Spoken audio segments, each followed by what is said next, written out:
NathanIvey.com. Mr. Ivey know the show must go on. As far as Cincinnati, man, I put on. Tunes made another flame beat for me to cook on. Raised arms, closed fists, yeah, too strong. Team NI, chop it up at the chop shop. Top notch with the king flow, the hot shot. Cop squats in, listen to the real. Jumping like hopscotch, nobody harder than, oh, no, think not. Not only citywide, but nationwide. Superlatives, keep it locked like them Haitian guys.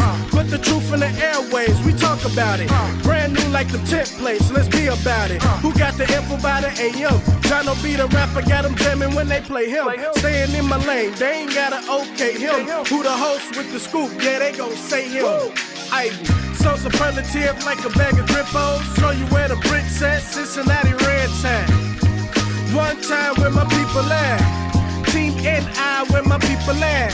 It's the 5-1-3, yeah, you know the flow. What's the word, Nate? Let them know the show. One time where my people at. Team NI where my people at. Where my people at? Good morning to you. Welcome back. Good morning, good morning, good morning. Let's give it a couple more minutes so we can get a few more people on the stream this morning. Got a couple things planned for you. And, hopefully you can get into it. We have a responsibility here with this show to inform the masses, to inform the populace, and that's exactly what I'm going to do. Good morning to you. You've got me I'm planning till about 9:30 a.m. this morning. At 9 a.m., I'm scheduled to speak with the Vice Mayor of Cincinnati, Jan-Michelle Lemon Kearney, and she's scheduled to come on and talk about the effect of density zoning changes here in the city of Cincinnati. I know you like density zoning. What the hell? What the hell? But it's something that is going before a city council committee today. And if it gets enough votes, it'll go to the larger council later this week. And it could be put in effect. And it could have a huge impact on housing and the further development of housing, affordable housing. So I reached out to a lot of people. I reached out to the vice mayor. I reached out to Reggie Harris. He was unable to meet with us today, but he says he'll be able to talk with us tomorrow morning. It's his committee that the conversation is going to take place in today. And as I understand it, he's one of the big supporters of this. Now, Liz Keating, who is the only member, hold on one second. Liz Keating, who is the only member, Republican member of city council, she is the author of this legislation. She's the author of this legislation. I reached out to her. She did respond. And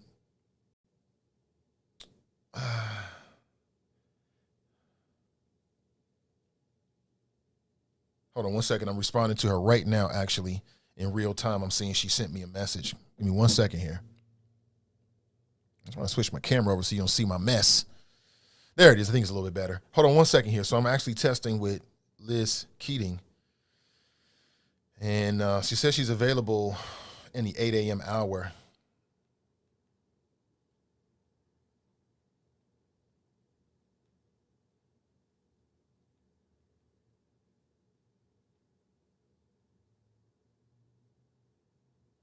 Hold on.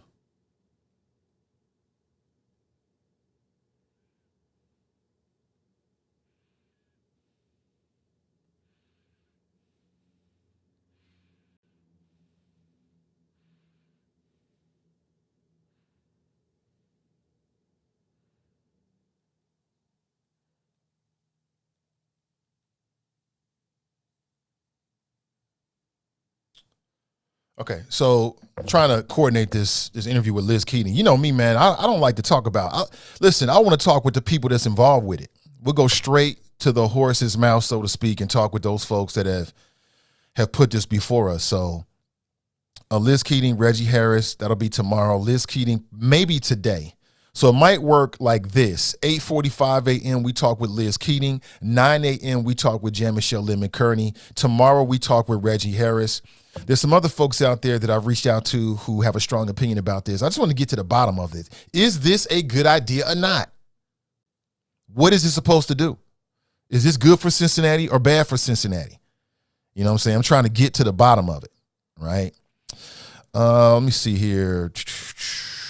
Okay, we're looking good. We're looking good. Yeah, we're Gucci. We're Gucci. Good morning to you. Hope you're doing well. So that's what you can expect throughout the rest of the show. Now, let me get things started this way. And your opinion is what's really going to drive this morning.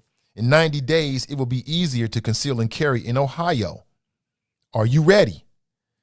Mike, who has no spine, DeWine, who's the current governor of Ohio, he did what we all knew he was going to do. He signed this bill. Was it Senate Bill 218 or something like that, 214? Anyway, it's been passed. And so now in 90 days, it will go in effect. Now, what does that mean?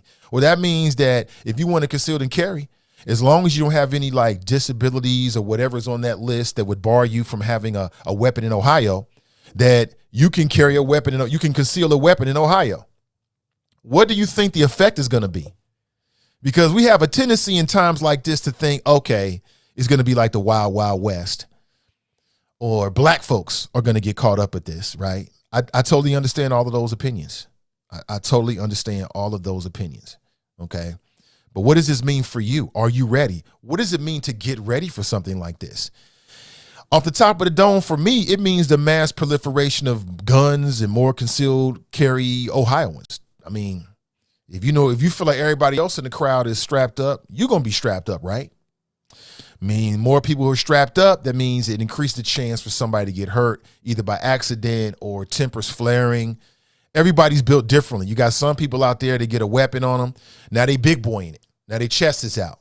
Now instead of walking away from confrontations, they're walking toward the confrontation. So it's like a double whammy, right? You got the stand your ground law. And again, nobody should be surprised by this. If we're going to blame anybody as to what we're seeing right now, I blame the general populace. You know, to me, the stand your ground law, this is just another example of how people need to get tuned in to statewide politics, state politics and local politics. And until that happens, the Republicans, one party is going to continue to run things, and their will is going to be reflected in public policy. And that's what you've seen so far. Even some of the exemptions that are in place coming from Columbus that stop cities like Cincinnati from putting different laws in place. I mean, it's super deep, but, you know, people just aren't really all that tapped in to what's happening at the state level until it's too damn late. That's why I rock with the Cincinnati NAACP, because for years and years and years, they have been trying to raise awareness about what's happening at the state level and let people know and give people an outlet on how they can actually do something about it. But Mike DeWine was going to sign this no matter what it is, he's a mixed bag. Remember back when you had that terrible tragic shooting in Dayton where 8 or 9 people got killed? Remember that? Then Mike DeWine came out with his Strong Ohio. That's what it was, STRONG, Strong Ohio. That was his gun control ideas. None of them were put in place. None of them. He don't even talk about them anymore. And now he's passed or signed on to the Stand Your Ground law in Ohio. And now he signed this bill just yesterday. So we shouldn't be surprised by this. To me, I think it should energize people, re-energize people so they can focus on what's happening here locally, including the state house. So that's what I think. But how do you get ready for this? Well, that means you got to get strapped up legally. I don't want to be the only person in a gunfight talking about some praying. Man. God or guns, which offers more protection? God or guns, which offers more protection? Yeah. I asked that question. That was like one of the first topics I had when I hosted, I don't know, I think I might have been Straight Talk many, many years ago. God or guns? It's still relevant today. That was fucking 15 years ago. Still relevant today. God or guns? You gonna pray to God during a gunfight? That might work. You might come out okay. I got a different mentality about things like that. You might not share it, but I've got a little bit of a different mentality when it comes to that. You know what I'm saying? We'll holler at God later. Right here, right now, we're going to do man's work. In this moment, we're going to do whatever we need to do to get out of it safely. But that's just me. What do you think? 513-873-7134. Is this a good idea or a bad idea? Some people have suggested, even people in the audience. I think it might have been, I won't say a name, but even in the audience, you know, people feel like, All you're doing is punishing the criminals. I've heard that. You got all these, the criminals don't care about no laws, right? They don't care about no laws. They ain't caring about no concealed and carry. They're going to carry anyway. So why shouldn't I? John Q. Public. And I went through this before. I'll take it again. 1776, the Constitution, somewhere around there. A bunch of slave owners got together and decided, you know what? Let's come up with a system, a system of laws, right? We're going to come up with the Constitution.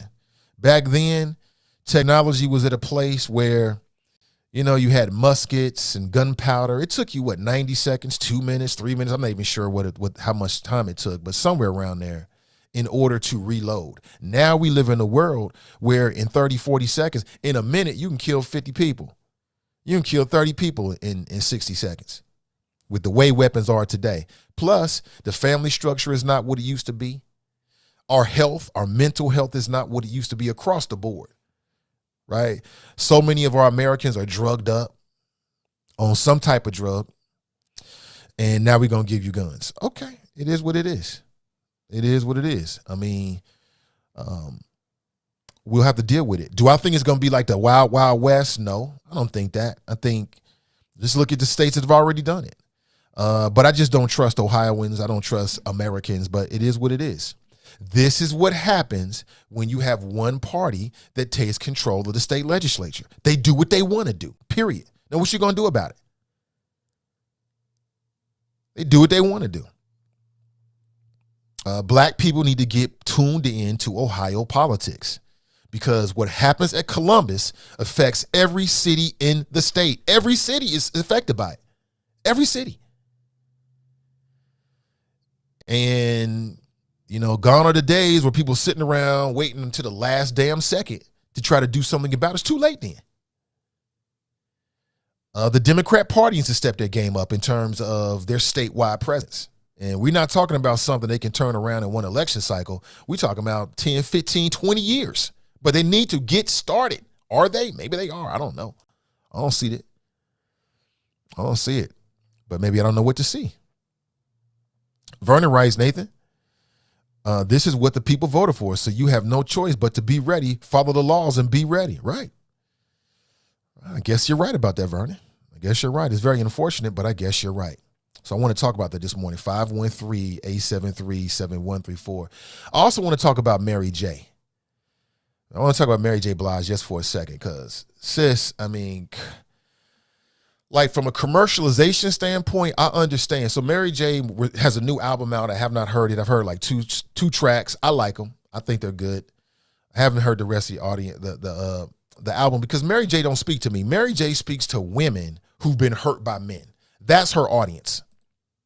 Mary J. Blige's audience is women that's been hurt by men. He dogged you out. He cheated on you. He played you. You did this for him, and now you left, and now you in pain. And again, most people have dealt with some type of relationship pain on some levels, right? A lot of women have been cheated on, but a lot of women cheated as well, right? But I read a quote recently where Mary J. was doing an interview, and she was all in her feelings again, talking about how Kendu cheated on her. She's never been with a man who hasn't cheated on her. And she's like, well, why? You know, you got this at home, and you know, why is you giving up a long-term loving relationship for a couple minutes or an hour or whatever it is, moments in terms of, you know, a physical connection with somebody in your relationship? And I'm like, Mary J, damn, somebody get to sis. Like, number one, nobody cares. Nobody cares about other people's pain like that unless you put it in a song and then people can like feel it, right? They can play it over and over again. Unless you're doing that, don't nobody give a goddamn. Nobody cares. Marisha writes, I'm a Mary J fan. Love her. Okay. Nothing wrong with that. I mean, I like Mary J. I'm not her number one, like, biggest fan in every album I got to hear, but she got hits. She got classics. Mary J is of the culture, man. But I feel for the sister. She is really, really in her feelings about this whole, you know, Kendu thing. And it's really interesting. Like, you know, you show me somebody that in every relationship, it never works out. And what I'm going to focus in is on the common denominator, which is her, right? I'm not blaming her for other people cheating on her because that would be ridiculous. You can't, if somebody want to cheat, they're going to cheat. That's about them, okay? It's a lack of character of them. It's a lack of, just being honesty in them. And again, people cheat for different reasons. Some people cheat for sex. Some people cheat because they want to feel connected. They, maybe their relationship is bad. When it comes to men, the vast majority of men, they live every minute of their life trying to have sex. So when they have sex with a woman, especially if she a woman that has something about her, it's a total validation of who they are as a man. Now that's a basic ass nigga. That's basic to me. That's how a basic man looks at women. But there's a lot of basic dudes out there. So, part of me want to tell Mary J, choose better, sis. It must be something. Every relationship, that's big. Every relationship. Never had a relationship you didn't get cheated on? What in the hell?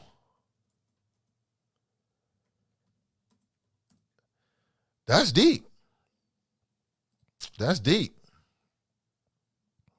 I forget the name of the show that she was on when she talked about this, but somebody posted in the friends page and I thought, here we go. Here we go. Good morning to you. Come on, y'all. And the other thing about it, what I would say to men is, why would you get with a woman and then cheat on her? Just find you a woman that will let you go do what you want to do. Why take a woman? I would say the same thing to a man, to a woman about a man. If you're a woman and you just got whatever in your heart, why be in a relationship? Why take somebody through that? Go live your best life and they can live their best life. But as I've said before, and we all know this, human beings are very selfish creatures.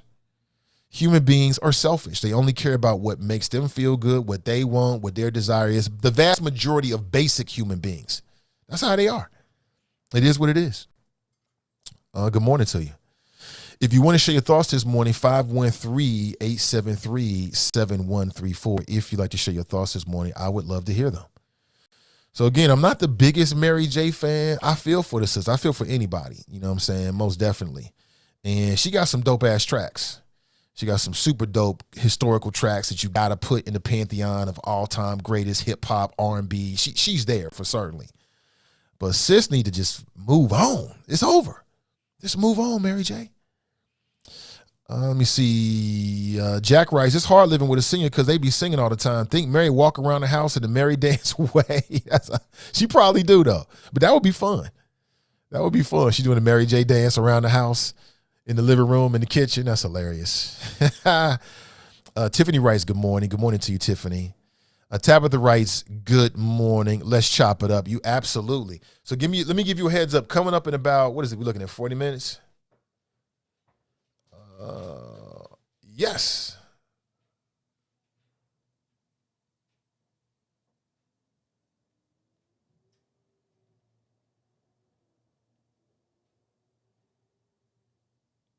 Okay, so I just confirmed with Liz Keating. She's going to come on between 9:30 and 9:45 a.m.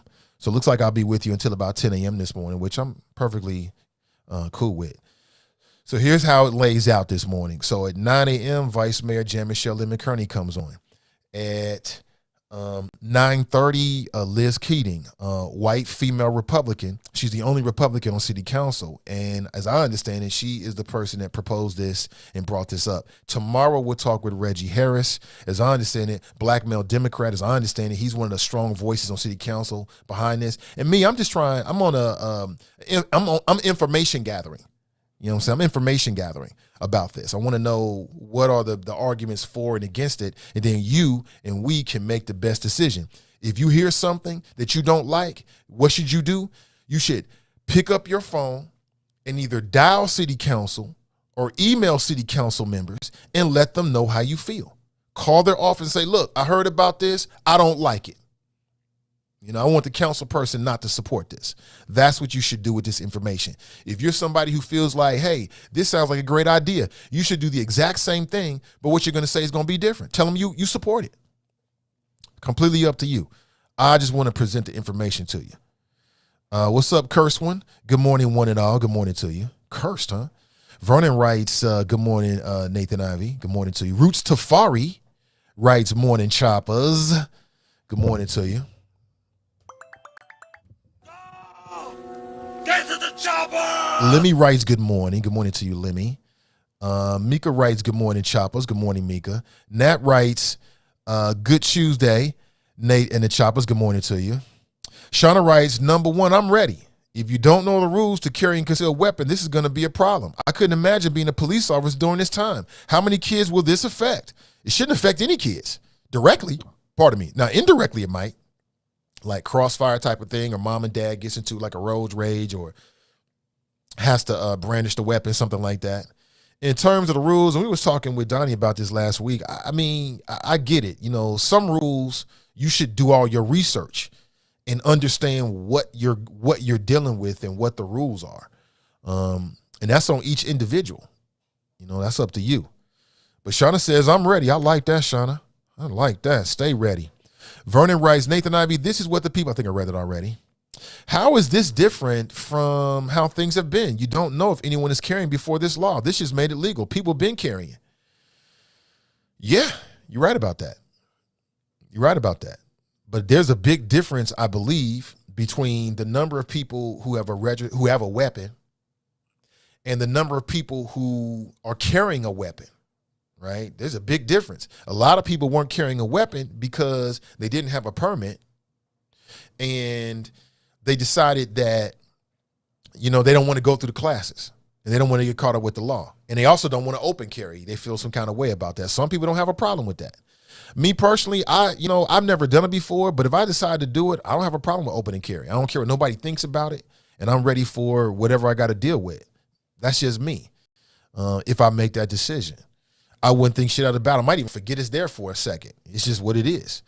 About 2 years ago, I'm walking down the street. Black guy's walking toward me. He just seems like his energy was off. I'm like, why is he walking like that? He's walking like, I don't know. It's hard to even explain how this brother was walking down the street. It was in the Coreyville area. And as I got closer to him, I realized why. He had a weapon on him, open carry. And so he must have felt some way about it, and he's all in his feelings and looking around, all this kind of shit. That's the wrong attitude to have. If you're going to do it with confidence. Do it with confidence if you're going to do it. So, personally, I don't think that anybody should have a weapon. This is just me. In my opinion, I don't think that in today's time, I don't think anybody should have a weapon without a background check. That's just me. I think it's probably smart that everybody gets some type of training for their firearm before they're able to have a firearm. It's just about safety. That's just me. But you got the people out there with the whole constitutional carry, that BS doesn't make it. It's an oxymoron. You know, when they say constitutional carry, they say that as if the Constitution was like stuck in amber, like it's like a document that can't live and breathe and grow. Like the way it's written is the way it's supposed to always be interpreted, and it should never be edited. But that's just not the truth. But it is what it is. You know what I'm saying? To me, I blame, if there's any blame, but that's the wrong way to put it. This to me is a result of people not keeping an eye on statewide politics. That's just what it is. Regina writes, good morning, all. Ronald's in the house. He writes, good morning, Chop Shop. Jericho writes, hola, beautiful black people, and the others too. Arm up. Yeah, you already know it. You already know it.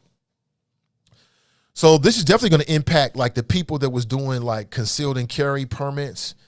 Isn't that going to take like a revenue stream away from them? Because now people don't have to do that. So I'm thinking about Brother Forte and Joe and their business, Ride or Die, all the people in Cincinnati area that's been doing that. How does it affect them? As I sit here right now, it sounds like they're going to lose money because there's a step that people no longer have to take. I don't have to go through that. So, you know, that's going to affect some people's bottom line. I'm wondering if in some way, shape, or form, we're going to find out that the state is going to try to make some money somehow. That's just what these governmental entities try to do. They try to make money some way. Like, yeah, you can do that, but there's a $10 filing fee, you know, something like that.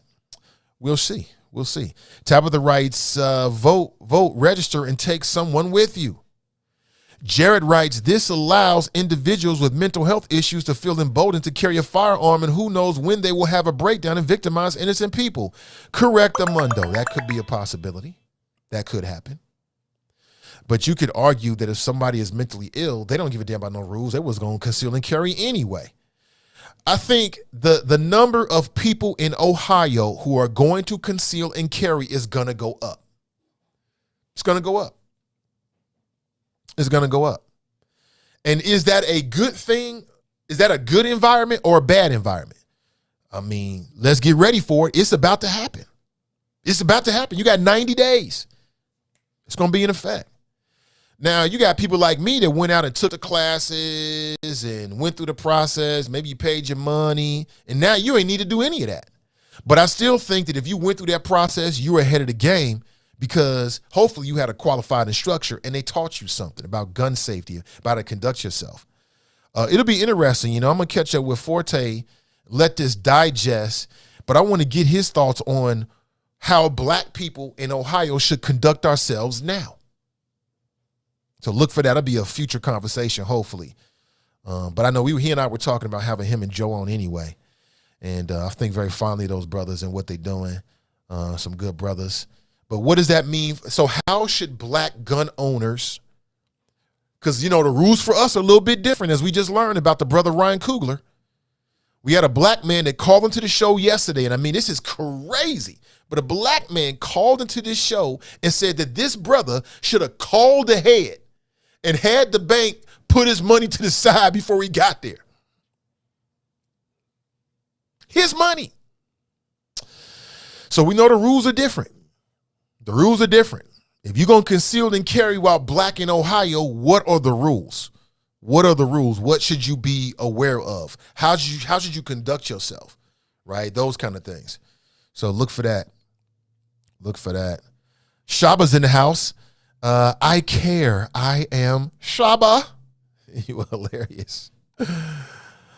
Yeah, Eloise is in the house. Good morning, Eloise. She writes, good morning, happy Tuesday. Good morning to you, Eloise. Jack writes, oh, snap, flaming hot lineups. Yeah, let me make sure that Liz Keating has the information that she needs. This will be the first time we're speaking with Liz Keating. We only gonna have 15 minutes, so I'll probably keep it just on this, but I'd like I want to hear her thoughts about why this is good for Cincinnati. I want to hear her thoughts about why this is good for Cincinnati. Is it really good for Cincinnati, or is this just really, great for the developers? The developers will make more money, and we hope that it'll be great for everybody else. I don't know. That's what some people are saying, so I'm looking forward to that. And again, we'll get a chance to see both sides of it or hear both sides of it over the next couple of days. Some people would say that developers love density. And, one thing that you learn about the talk radio business, if you're doing it right, because some people just think about what they want to talk about and hit the microphone and start talking. You can do that. But if you're doing it right, and you do like a mini deep dive, right, which is a little oxymoronic, but you do somewhat of a dive into a topic to get as much information as you can. So my head is filled with all of this thought about the density, the effective density zoning. And there's some interesting points that need to be discussed, and hopefully we'll get a chance to get to that later today. Again, at 9 a.m., the Vice Mayor, Jan-Michelle Lemon Kearney, scheduled to give us a Zoom-style call. And then at 9:30 a.m., Liz Keating, who proposed this. And is this a Cranley era idea? I think she brought this up like a year ago. I think Cranley maybe was supportive of this, didn't get anywhere. Now you got a new council. They're trying to figure out who they are and what they're going to be, and is back on the table. And again, it's scheduled to be discussed in Reggie Harris's council committee today. So it's a very timely conversation. So stick around for that or circle back for that. Morning, Nathan Choppers. Flows ready to E for everybody. Hashtag Flow Debo. Good morning to you. TNT writes, good morning. Darlene writes, grand risings, all people. Happy Tuesday. Vernon writes, I have never understood why good ladies pick dudes and know they are worse than basic, but they will give them 100%. But a dude that's got his life in order, they don't want. He's talking about Mary J. Mary J. Did an interview, and she said she's never been in a relationship that she wasn't cheated on. And I thought, wow, that's interesting. And I don't know, the reflex could be, okay, Mary J, what are you doing wrong? That could be the reflex. But, I don't know if that's fair or not. I don't know if that's fair. I think that for Mary J, and this is a hard thing to do. Believe me, I've been there. This is a very hard thing to do. But for Mary J, what I would say is that it's not a reflection on you, it's a reflection on these men that you were with. They were just in a place in their life or whatever the hell happens. They made this decision. In an interview, she was like, well, damn. And I made the same point about her and Ken do, and I kind of had some fun with it. Me and Tracy went back and forth. She was like, well, why would you give up, a long-term loving relationship for a moment of physical contact? That's what she said. And that's the age-old question when it comes to cheating at any point, whether it's a man being cheated on or a woman being cheated on. That's what you ask yourself. And there's really no good answer. The answer is very simple. Humans do what humans want to do, period. That's what it is. And there's no controlling that. And it is what it is. There is no control. There is no way to stop that. Look at Janet Jackson. We just found out that she was getting cheated on by the super producer, right? And on the outside looking in, you would think that he would be very grateful to be with a Janet Jackson type. But once he got with Jermaine Dupri, once he got with Janet Jackson, now other women are looking at him like, damn, what's going on? It made him more attractive. He gave in to the things. He gave in to, the desire or whatever you might want to call it. Beyonce, you know what I'm saying? I don't know who Jay-Z cheated on Beyonce with, but I would find it hard to believe that she's on the same level as Beyonce. I would find that very hard to believe. I don't even know who that woman could be in terms of artistic accomplishments, beauty. I don't know her personality. Maybe she got a trash personality. I don't know. But on the outside looking in, you would ask yourself, why in the hell would Jay-Z ever cheat on Beyonce? You got Beyonce. Like, what else do you need? But humans are selfish creatures. I mean, Chris Rock said it best. What did Chris Rock say? This goes true for men and women, whether they famous or not famous, is that most people are only as what do you say? That most people are only as faithful as their options. When they see an option, they're going to take it. Most people will do that. Basic people. That's I make a distinction there. That's some basic shit.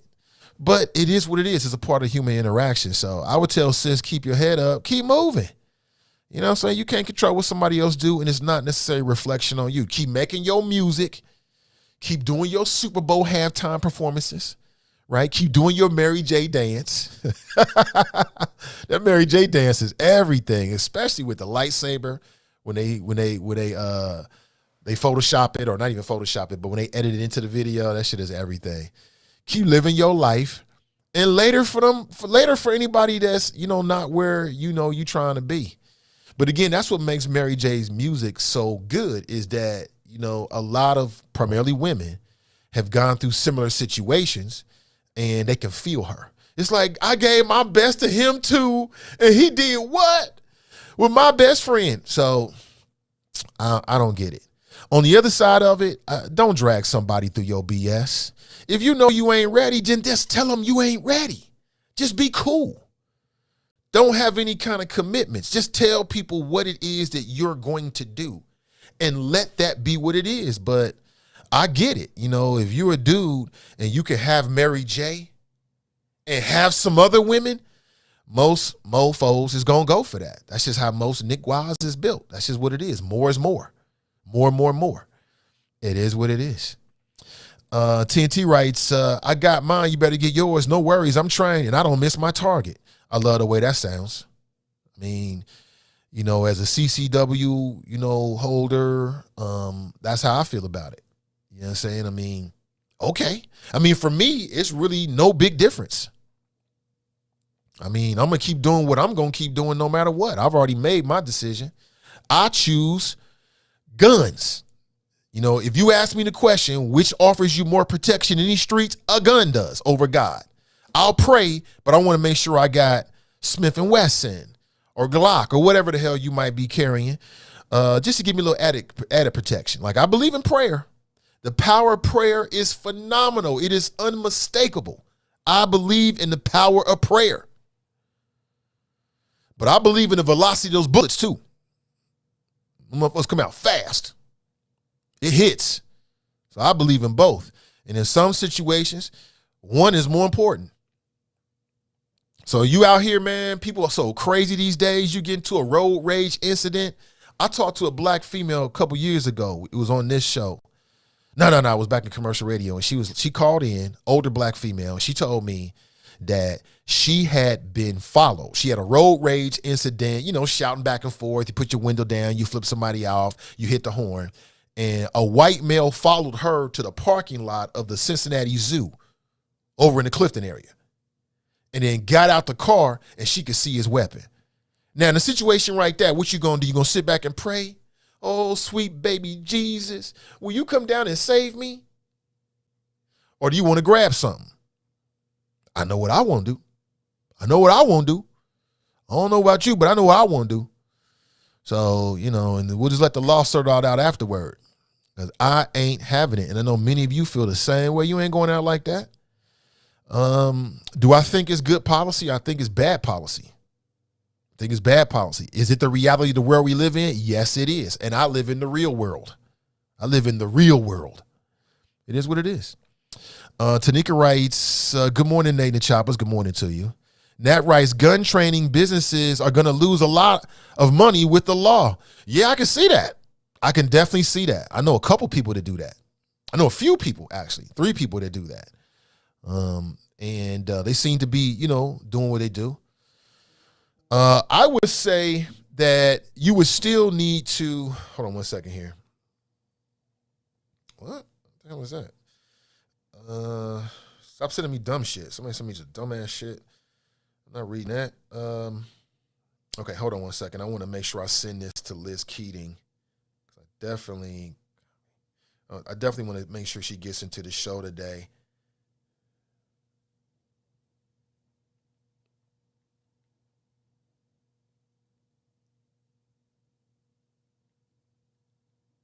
Okay, so I sent her the information. Again, I just want to get people's perspective. Jared writes, a lot of people that make those constitutional arguments about firearms will be quick to amend the Constitution for other political purposes. Nothing but a walking contradiction. Correctamundo, Jared. Jared is on. Exactly. When it comes to the Second Amendment, don't touch it. When it comes to some of the other amendments, well, maybe we can interpret it. It's all BS, really. It's all BS. Brenda writes, happy Tuesday. Carmiard writes, good morning. TNT writes, they lose the state losing fees. Joe Eaton, what up, Joe? What up, man? What's up, Joe? I'm trying to get you on the show, man. If you out there, bro, call into the show, 513-873-7134. He writes, there will still be a demand for CCW license for out-of-state travel and for those who want to purchase a firearm quicker from an FFL. Oh, okay. Out of state. Okay, so I live in Ohio, but maybe I'm traveling to Pennsylvania, or maybe I'm traveling to Illinois, or maybe I'm traveling to Indiana or something like that. Okay, I get it. We don't see eye to eye on this, Joe, but I appreciate your educated opinion. That's Joe Eaton with the are you still with Buckeye Firearms Association? Shauna writes, that training is necessary. I learned so much regarding the laws. Rodney writes, it was going to happen first. It would stand your ground. Now it's all by design. Well, again, what I'm urging people to do is to stay more connected and tap into what's happening with these state races. I understand the gerrymandering, because like I said, when the Republicans get in place, they gerrymander and shut the door on anybody else, and they run their playbook. They run through the list. What's our wish list? A, B, C, and D. Okay, let's check, and check. They do it all. And I think the only recourse for people that may have a different viewpoint is to keep your eye on Columbus. Be more involved. Again, the Cincinnati NAACP, they put a tremendous effort into making people aware about what's happening at the state level. Follow them on their Facebook page. Check out their podcast. Tap into what they're saying. And you are not powerless. You are not powerless. True. Republicans have a vast majority, and it ain't going nowhere soon. But, the journey of 1,000 miles begins with one step. So we got to make that one step. We are not powerless. You are not powerless. Well, you just have to deal with it. That's BS. You know what I'm saying? Take that first step. Stay involved in what's happening with the state. Get more involved. Create the infrastructures, the platforms that we need so we can be focused on what's happening with the state level. So that's the way I approach things. You are not powerless. I don't give a damn about the majorities. I don't care about no damn gerrymandering. You are not powerless. You have a lot more influence and power than perhaps you even know. Jericho writes, you can argue that it's not just people with mental illness who have the potential to pop off and shouldn't own guns. You can't always blame the mentally ill. Okay, carry on. She's correct in that. I agree with what she's saying. She's correct in that. She's right. Tabitha writes, now cause got to ask you if you have a gun. I wonder how that's going to go. I pray for us all. Now cops got to ask you if you have a gun. That's a very interesting perspective. As I understand it, the FOP, and I don't know if it's a statewide FOP or maybe the various FOPs that represent law enforcement officers in different cities throughout the state. But they oppose this. This is law enforcement. Law enforcement opposed it. And what that tells me is, back to Tabitha's point, is that they can foresee some issues and some problems. And it's very, very sad.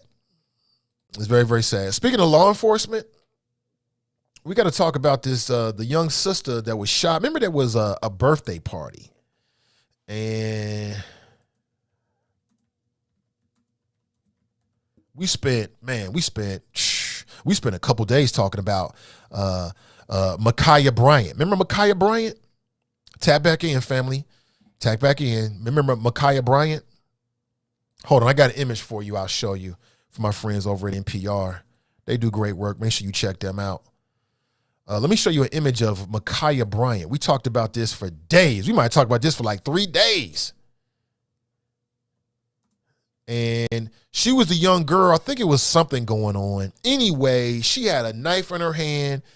And police come to the scene, since we're talking about police officers, and she was trying to, it appeared, to stab some people up, and the police officer shot and killed her. Remember that? And it was a white police officer. Ma'Khia Bryant was a teenager, black female teenager, and she died.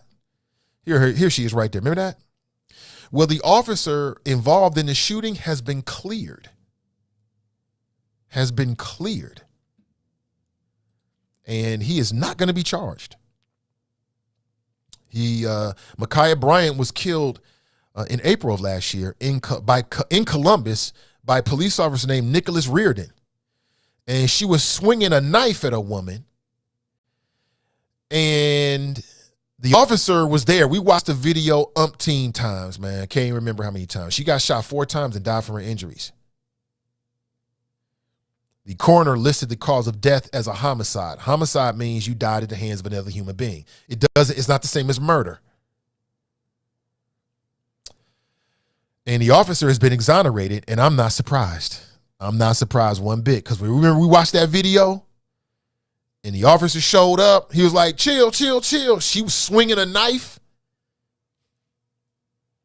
Very tragic, and everybody had an opinion about it, and it was almost like, I don't know what the split was, but there was a nice amount of people in the audience that day who was like, nah, the officer was wrong, and there was a nice amount of people in the audience that day who was like, nah, the officer did what he had to do. And like I said, an officer responds to a situation like that, and somebody's swinging a knife around about to stab somebody, what you think they're going to do? They're going to take some action. And that's what they did. If it was a fist fight, perhaps he would have pulled the taser. But she got a knife in her hand. And you remember me, my opinion remains the same. I blame the adults because there was adults there. And if I'm the adult in the house, I don't let it go that far. You're not doing all that in front of my house. We ain't doing all of this. I'm not instigating it. I'm not playing into it. We ain't doing none of that. I blame the adults. That's why we're adults, because we know what can happen. Our brains are fully developed. We can run through all the what ifs. Children, teenagers, their brains ain't developed. I live with a teenager now. Her brain ain't developed. Minnie and Buddha, her brain, a few more years, she'll be there. She ain't there now. That's why adults are supposed to act like adults. And got this young girl killed. And she should be here right now. Look at her, sweet face. I know she had some issues in her life, if I can remember correctly. And I wish she didn't go out like that. I wish it never happened. But apparently, all this arguing back and forth and this googly gop, man, you don't let that go on. Not at my house. Not on my yard. You ain't doing that. No. We're going to throw some water on this real quick. This is over with. That's why adults should act like adults. Remember, there was an adult black man that was running around pushing people. I'm like, yo, bro, this is a bad situation. You making it worse. Tracy writes, nothing was going to change the governor's mind. I saw in the news last night that he did this as a favor for an interest group who backed him. Maybe it was the it was Joe Eaton's group. Hey, Joe, listen, I'd love to get you on, man. If not today, because I got some people coming on. I got 10 minutes if you got some time, but maybe sometime this week. I'd love to pick your brain on this because, as you can probably tell, I don't think it's good policy for Ohio. Now, I'm not one of these people who thinks it's going to turn into the wild, wild west. I don't believe that because I haven't seen that in other states where they've put it in place. I still think it's bad policy. That's just me. I think it's unnecessary. I think a more common sense approach would be to put a few more conditions on whether you can have a gun or not. You know what I'm saying? That's just me. And the news is already is reporting about crime. It makes people insecure. Politicians run on crime. We got so much crime. I'm going to do something about it. It makes people feel insecure. It makes people feel like they might be a victim of crime. Raise your hand if you want to be a victim of crime today. I know I don't. So it just leads to the proliferation of more guns because it becomes a self-fulfilling prophecy. People feel insecure, right, because of crime. So they get more guns. With more guns out there, more possibility of things that can go wrong with a gun. It is what it is. We are where we are. Cass writes, hey, choppers. Nat writes, I heard KC was singing his heart out last week. Maybe he was thinking about Mary, Whitney and Bobby 2.0 LOL. That's the other thing about Mary J. Yeah, she was with KC. KC cheated on her. He's in Jodeci. Ain't no in Jodeci gonna be faithful. What you asking for? A 20-some-year-old black male that's in the hottest R&B group ever, one of them. And all they songs is about sex and freaking you and doing it. And you asking them to be faithful? You asking for the sun not to be hot. You asking for water to not be wet. You're asking for the wrong thing from somebody at the wrong time. There's no way in the world. There's no way in the world that any of those members of Jodeci was going to be faithful. Hey, what the hell? Faithful? We got into R&B to get as many women as possible. Now I'm here and I'm going to chain myself down to one woman? Ridiculous. Absolutely ridiculous. Tracy writes, is she not a bad wife now? It's not her fault now? Tracy, I told you I was just having some fun with you. It could be true though, but I was just having some fun with you. I was just having some fun with you. That's all. That's it. Just having some fun with you. I don't know what happened in that relationship. If somebody cheats, I don't blame that individual unless you were being abusive or you were cheating or something like that.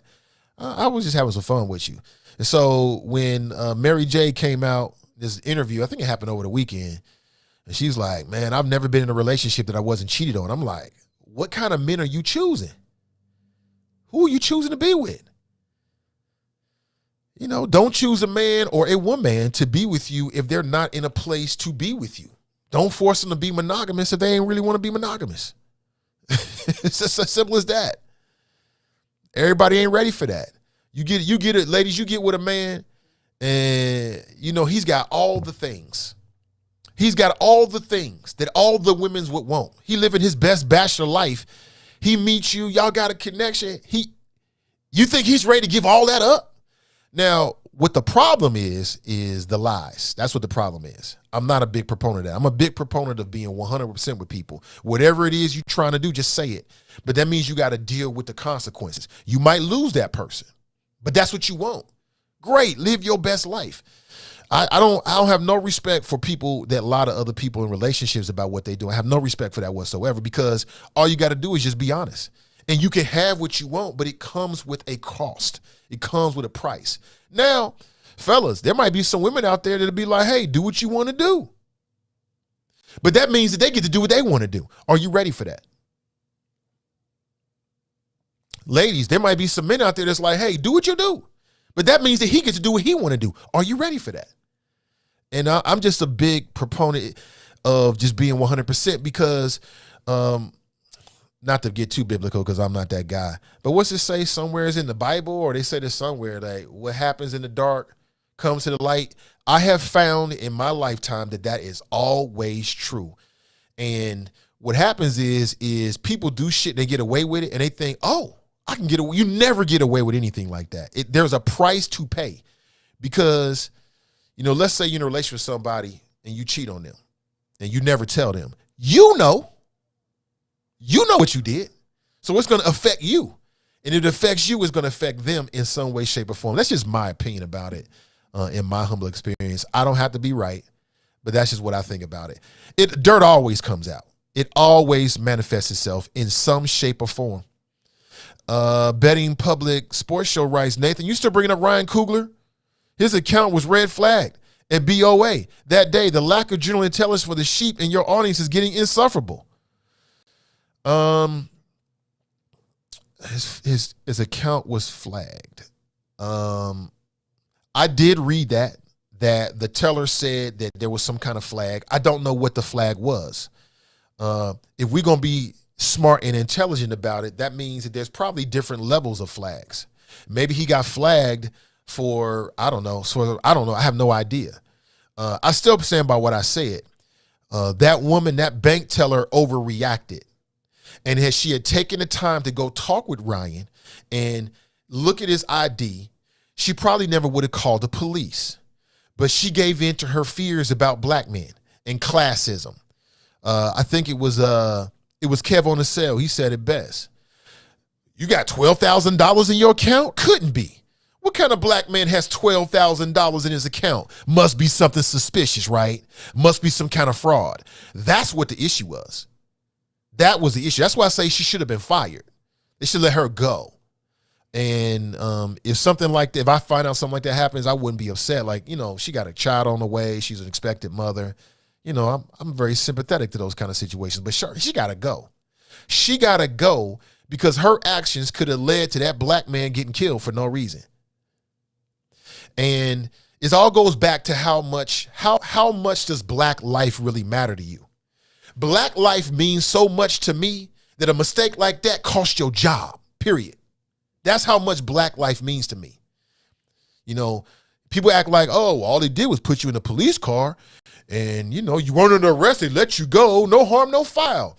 People really underestimate how traumatic. Ryan Coogler is somewhere right now probably still talking about that shit, dealing with it.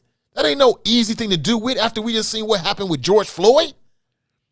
After we seen all these things that's happening, that ain't no easy thing to get over. That shit'll traumatize you. But black trauma, I know what it is, Fame. Black people don't feel no pain, and black people we thick-skinned, and you can do whatever to us, and we'll just snap back and get over it real quick, right?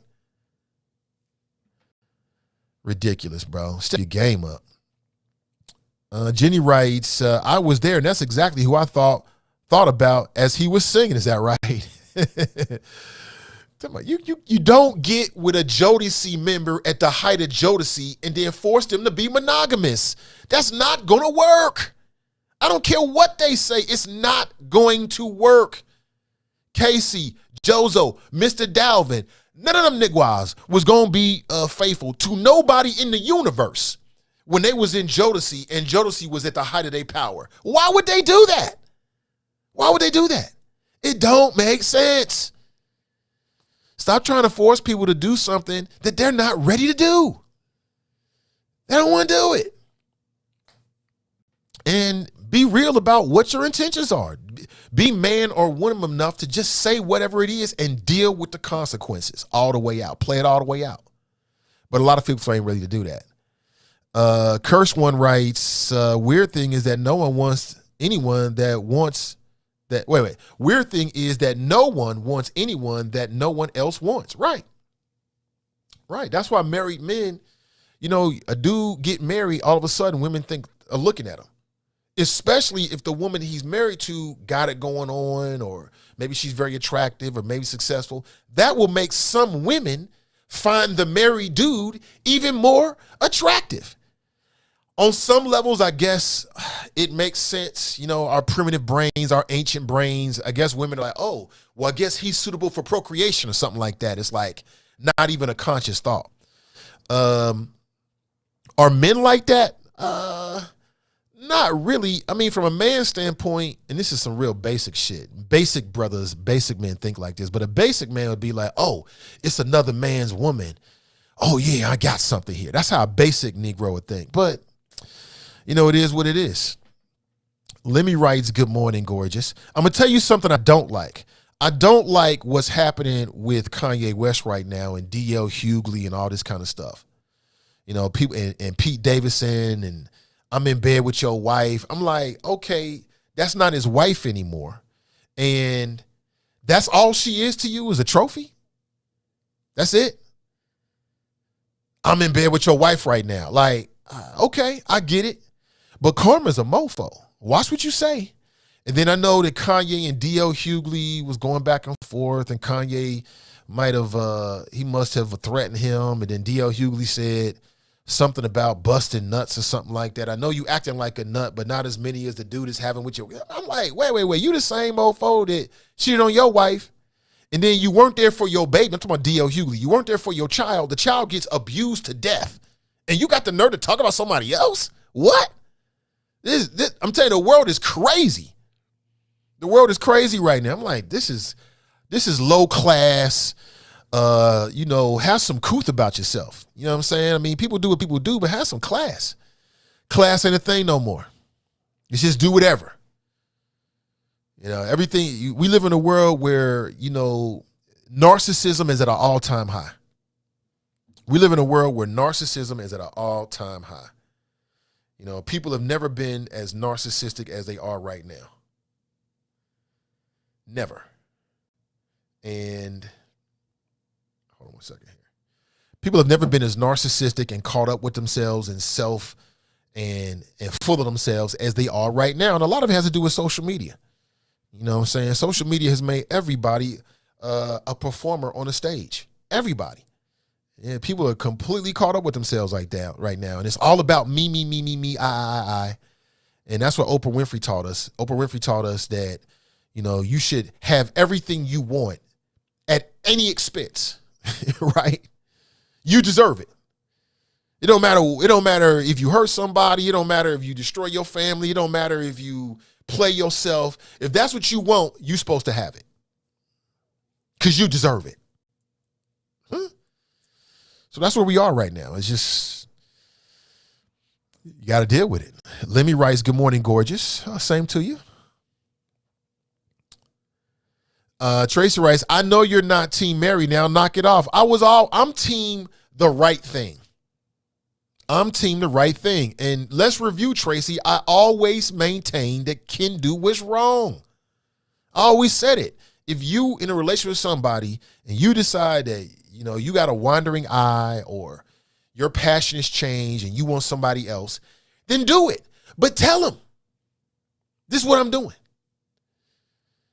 This is what I'm doing. But that's rare. That's a very rare thing for a man or a woman, because most folks get scared, or I don't want to say this, or I don't want to lose you. I want to have my cake and eat it too. That's what most people do. And that's just the reality of it. And people do that for different reasons. Sometimes people do it because they got mommy and daddy issues, male and female. You got men out here that's got mommy and daddy issues, and they deal with it by sexual conquest, self-esteem issues. I feel bad about myself. This person makes me feel better. It's 1,000 things. Or sex. It's sex. It is what it is. Jerome writes, good morning, Nathan and the Choppers. Good morning to you. Shannon writes, I need a rebate on some of my fees. You talking about the CCW? No rebates. No rebates. You got the benefit of having a training, which I think is worth it. My time, I don't feel bad about it. I mean, that was good time. In fact, I need more time on the gun range to make sure I'm proficient. Lemmy writes, locked and loaded. I know that's right. Shaba Zulu writes, I got my guns in Maryland, but I'd rather have my marijuana cultivation license in Ohio. I am Shaba. That's how it's written. I'm just reading how it's written. Greg writes, sounds like you are speaking in favor of relaxing gun laws. I understand what you say about needing background checks, but the criminals find ways to get guns anyway. Well, my thing is, why make a bad situation worse? Yes, there's a criminal element out there, a very, very small percentage of the population. But why make a bad situation worse? You got folks out there that are not well adjusted, and they've never committed a crime, or they've never been caught. That's what I'm saying. Let's do what's best for the overall community. In my opinion, what's best for the overall community are gun law or common sense gun law. Like, you can tell, I'm pro Second Amendment. I promote it. Yes, have a firearm. Yes, have concealed and carry. Yes, put it in your car. But know the laws. Know the laws. Take the training. Take this shit seriously. Buy trigger locks so your kids don't come across your weapon and shoot themselves by accident. But what's wrong with a background check if you ain't got no problems? What's wrong with a background check? Doesn't a background check separate the criminals from the non-criminals? What's wrong with that? What's wrong with that? Nothing. TNT writes, everybody starts off a law-abiding citizen until they are not. Brian writes, morning, GSW. Brian, every time I see you say GSW, man, I think about the Lakers. I can't even watch them anymore. Can't even. I feel for LeBron, man. I really do. He put up 30 every night, looking like he got a chance to be the scoring champ. But the problem with the Lakers is that they shot themselves in their foot. Yo, check it. Like, sometimes in life, just like in card games, the best move is no move. Sometimes the best move is to stay pat. Look at your cards. I'm good with my cards. Sometimes that's the best move. The Lakers didn't do that. They should have kept the team they had last year. That's it. They had all those great role players. Alex Caruso, CK, Kuzma, and the other guys. I can't remember everybody, but they had a great team of role players that was multidimensional. They could shoot the rock and play defense. They got rid of that. This is what happens. All right, I'm scheduled to get a Zoom-style call from Jan-Michelle Lemon Kearney. She is the vice mayor of Cincinnati. I see her backstage, but I'm waiting for her to put her video up, and then we'll get straight into the conversation. And we are planning to talk about the effect of density zoning. There's been some proposals that would change the rules that limit how many housing units can go on a single property. Is this a good thing for Cincinnati? Or would this be problematic for Cincinnati? There's a real debate about this. There's a real divide. As I understand it, there's a divide on council about this. And so I reached out to council members to get them on. And we got Jan-Michelle. She's still backstage. I don't see her video, so I'll give her a second here.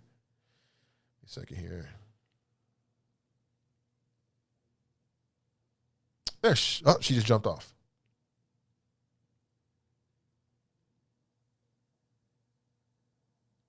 Give me 1 second.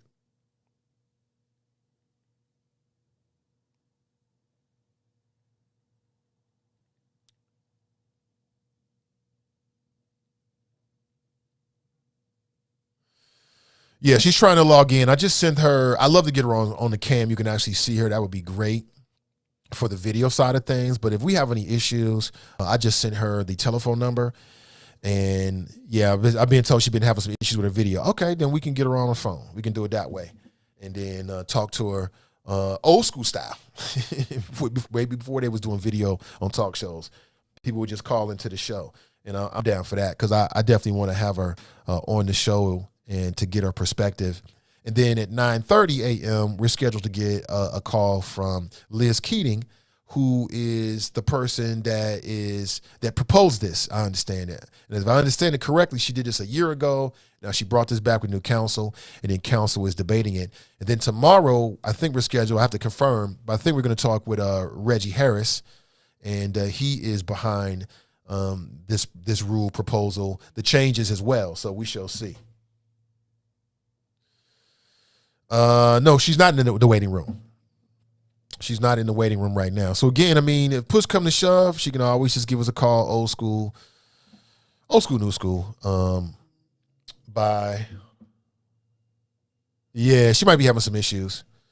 She can always give us a call at 513-873-7134. Again, 513-873-7134. I'll leave that number up for her and her people. I will say, if you're trying to do it with a phone, like a cell phone, that's hit or miss with this particular type of program, software I'm using. I use something called Restream. If you like the way it looks with the overlays, hit me up with a link. Say, Nate, I'm interested. I'll send you a link, and they'll give you a discount on it and give me a little something as well. But you'll definitely get a discount if you decide you want to use this for your own live streams. Hey, good morning to you, Kamara. Good morning to you. Sean's in the house. Hey, good morning, Sean. He writes, good morning, King Nate and the Mighty Choppers. TNT writes, we will have a statement out by today. Okay. Kevin writes, good morning, great people. Chestnut checkers. Let's get the long-term wins and games. Let's go. I'm with you on that. TNT writes, states with weak firearms permitting systems experience a 13% to 15% increase in violent crime, according to Every Town for Gun Safety. Yeah, she's still not in. She's still not in. And again, I mean, I'll put the number right here.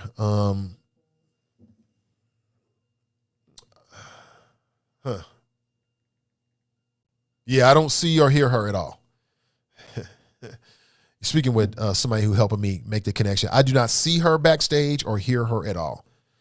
And just in the interest of time, I mean, she can always feel free just to give us a call right there, and we won't have any of those video technical difficulties, which is unfortunate, but I really want to hear from her more than anything else on this particular issue. I think it's very, very important to educate the public about what's going on, because not everybody has time to watch city council. And then, you know, that can be what, an hour, 90 minutes, 2 hours of your time. You're working during the day. You know, you come home for work, you don't have time, you're with your children, or maybe you just want to relax and watch your favorite show, or maybe you got a second job. You don't have time to watch it after work. So that's why we're here on some levels. Yeah, I don't see her or hear her backstage at all. Let me see. Tabitha writes, what the hell? Jericho writes, LOL, a birthday party? Yeah, I think it was a birthday party or something like that. Micaiah was going to kill that woman, right? Yeah, it was very tragic and unfortunate. But we just knew that the officer was going to get off because of the circumstances. You know, a person has a weapon and is about to like stab somebody. You want the officer just to stand there? And if the officer just stand there and did nothing, people would have said, why you let him kill my family member? You're an officer. You got a gun. You're supposed to use it. So it's very tragic. And with everything else that was going on in the country, I think a lot of people looked at that situation from Columbus and was like, oh, here's yet another example of the police going too far. And you might still feel that way, but I'm not surprised that he wasn't charged. I'm not surprised one bit. Shaba writes, what happened when Philandro Castile told that officer he had a weapon? The officer overreacted and shot him and then was exonerated. That's what happened. Okay, listen, I can see Jan-Michelle backstage now. And let me bring her on. Hey, Jan-Michelle, good morning. Hi, how are you? I'm doing well. Sorry about the tech. I was just about to call in and I said, let me try this one more time, and it worked. So I'm glad you made it. Well, I'm sorry because we had to reschedule from last week, and that's it was just on me. So I really appreciate and respect I'm your always time. happy to talk to you. Okay, well, let's get straight to it because I'm not sure if you're aware, but I've got Liz Keating coming on from 9:30 to 9:45, so we're gonna get both sides of this. All right. So great. I want to get your perspective on what's before City Council this week as it relates to the change in the rules that limit how many housing units can go on a single property. Some people are saying that this will be good for Cincinnati because it could potentially create an opportunity for more affordable housing units. Isn't that a good idea? That's a great idea, but that's not what this ordinance does. Okay, so let me start by just clarifying this ordinance. So 77% of Cincinnati is single family zoned. Those are mostly white neighborhoods, but 77% of the city. This ordinance does not touch single family zones. What this ordinance does is it makes denser neighborhoods that are already dense. So that is mainly Black, brown, and low income neighborhoods. So you're going to end up with smaller apartments and higher rents. And that is a recipe for displacement. The other thing is this ordinance, they were touting it as an affordable housing ordinance. And you just asked me about affordable housing. There's no affordable housing in it. There's no incentive to have affordable housing. If the ordinance said something like, we are going to increase density so that developers can make a bigger profit, because that's really the point of this. And with that bigger profit, they can afford to put in affordable housing. So that we'll ask them to include some affordable housing. We'll require some amount of affordable housing in their development. This ordinance doesn't do that. It does not incentivize it. It says you get this density waiver, you can have your higher profits, whether you include affordable housing or not. So as Housing Opportunities Made Equal has said, there needs to be an incentive to include affordable housing, and there's no incentive here. It does not address affordable housing at all. And as I said, because it ignores 77% that's single family zoned, it really doesn't do anything about desegregating our very segregated city. And and my final point is that we have a letter from Invest in Neighborhoods that has people from at least 31 neighborhoods, about 102 people signed it.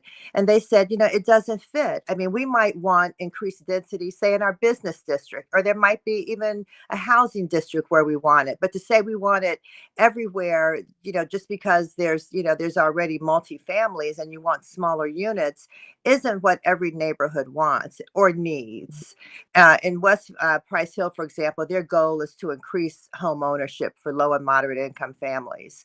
And so, so this doesn't help them at all. In Clifton, one guy was talking about how his house would slide off the hill if they did this. In Walnut Hills, they said they've already lost a lot of workforce housing because developers have come in and they've put in these high density buildings and they've raised the rent. So when you get development, you get higher rents. And, development can be good, but you need to have something that includes affordable housing so that people are not displaced.